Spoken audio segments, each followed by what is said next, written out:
while digitally matching Kenyan talent with German labor demand is promising, the practical implementation is very complex. Many German companies, and we realized that, lacked a clear understanding of the specific skills, not of the general skills, but really of the specific skills that Kenya offers and at what conditions and at what cost. Many Kenyan actors still needed a detailed picture of Germany's market expectations, of Germany's salary structure. Also, there was a lot of misconception, maybe a lot of misunderstandings concerning what Germany pays for different skills and the qualifications that are required by many German companies. Kenya was not so much on the map of German companies when it comes to business process outsourcing. But I think the activities of Friedrich Naumann Foundation have helped actually to also bring it on the map of German companies. And we as an embassy, we have always been very supportive in that. One unique selling point for Kenya will be once the data protection adequacy decision will be applied by the European Commission, data can be transferred from Europe to Kenya as it can be transferred within the European Union. Kenya would be the first country in Africa to actually have this decision. So this can really be a unique selling point where Kenya has a chance to market itself as a very special hub for business process outsourcing. Every year, we have 800,000 to 1 million people joining the labor market. That's people fresh out of the university, out of TVETs, out of mid-level colleges, out of high school looking for work. As government of Kenya, we set out a 3-pronged strategy. Kazi kwa ground, kazi kwa mtandao, and kazi majini. Kazi kwa mtandao is largely why we're here. That is digital jobs, virtual jobs, BPO jobs, digital-enabled jobs. Considering the IT infrastructure that this country has and has continued to invest in, as we continue to build this infrastructure, we're going to see this space quite simply explode. If you look at the Kenya chart, you can see 2,180 jobs were in programming and software development, 1,540 were in AI. If you look at the Germany ads, you can see that there's more diversity.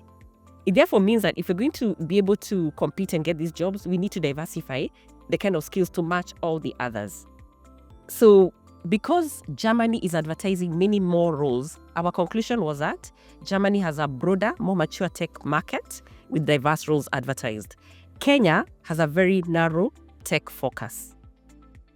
And therefore, they need to look at that difference in terms of their countries. India, who's our main competitor, has diversity in terms of the jobs in advertised and therefore can easily match the demand in Germany, especially where there are more diverse roles. The pink is Europe. Navy blue is Kenya. Now, these were jobs that were advertised and they were asking for specific skills.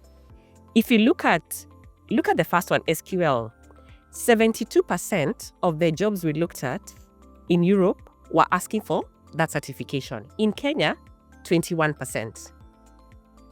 Python, 44 versus 30. Now, if you look at the bottom of the chart, you can see the dark blue. Most of our jobs are asking for professionals with AWS, Docker, Linux, but look at what Europe is asking for.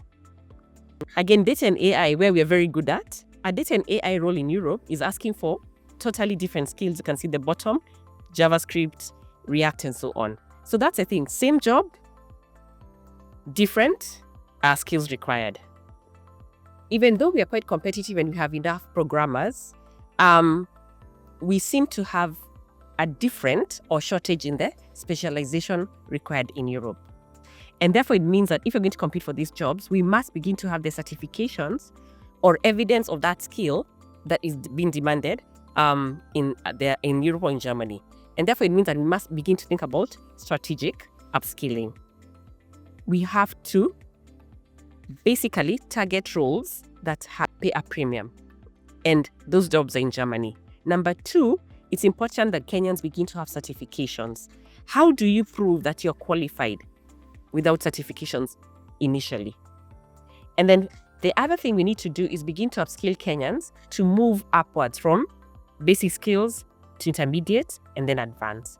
Kenya is very competitive, and it can attract more outsourcing work. We just need to make sure that we walk the talk. It's one thing to have a policy.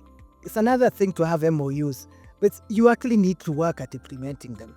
I mean, I've been in government myself, so I know the challenge. It's very easy to write the policies, but to align all government departments at delivering on that policy is the work that needs to be done, and it needs to be done in a coordinated manner. I remember in my time, sometimes you actually needed to walk the investor to treasury to negotiate or to deliver on the promise of the agreement. It's not like you're not looking for something outside the agreement, but aligning government processes to what is in the agreement can take long.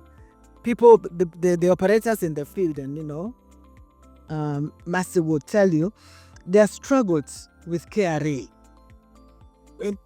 It's been agreed. It's even been declared and